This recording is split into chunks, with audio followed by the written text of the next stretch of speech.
Tim, it feels like Groundhog Day almost every day here. It does. Where Trump comes out and says something related to him being unhappy that the iPhone is not produced in the US.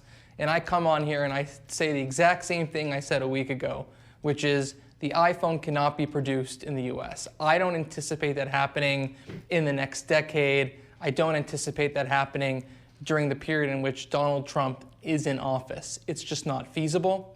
Such a switch would take years.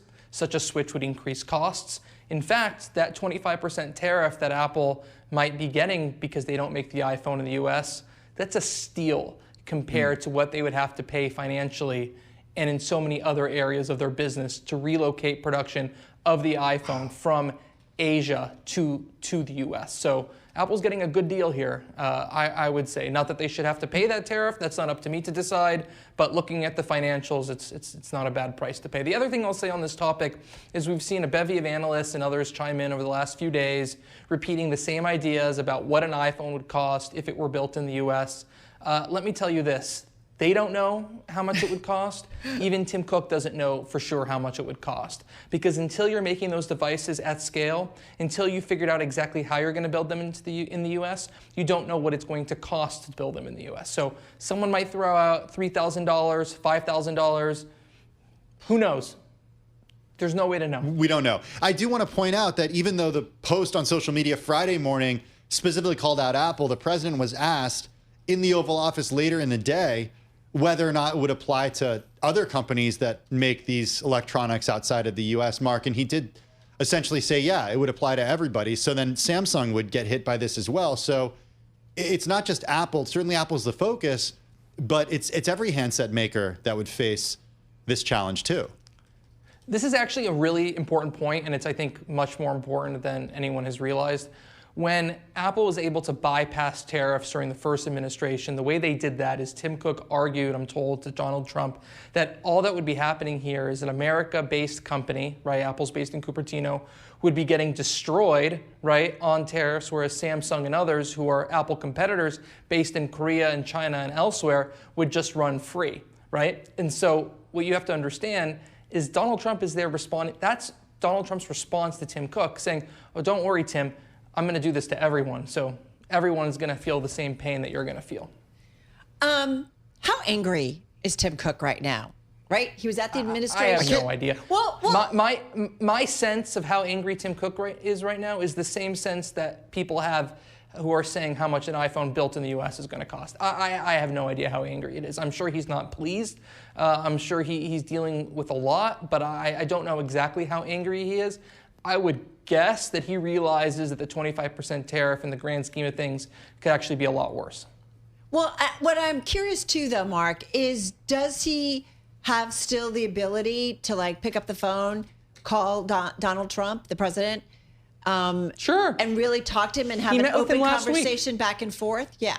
I guess I'm trying to gauge what the relationship is. Yeah, he met with him last week, and then this happened 2 days later. So, you know, my guess is that originally Trump wanted a much higher tariff.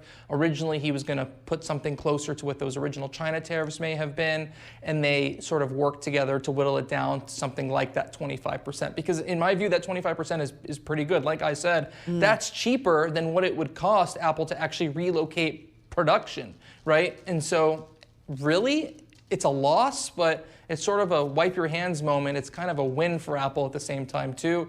And, you know, the day is still young. We have till the end of June for this to actually come into practice.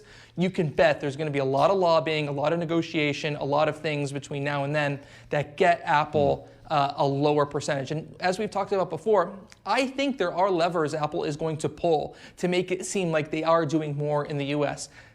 Trump needs something from Tim Cook. He can get something from Tim Cook. He can take something from Cook, take it to his base, take it to whomever and show that I got Tim Cook to fold. I got Tim Cook to do something in the US. No one else has been able to do that, right? The question is, what is that something? We've talked about different things here. We've talked about packaging. We've talked about final assembly of more components. We talked about more R&D. So far, all they've announced is AI servers, which, by the way, it's sort of, they're not really building them here. They're sort of doing final assembly, some exterior packaging and whatnot. in terms of the metal frames that go around the servers. They're not doing a ton.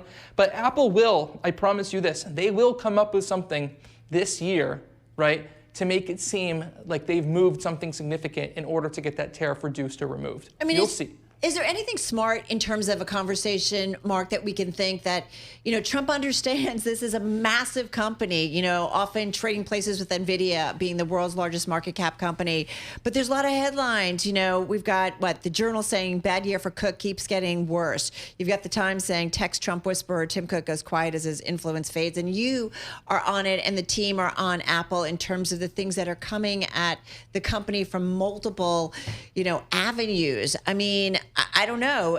Ultimately, do we have to be worried about kind of the future, the outlook for this massive company and really important company?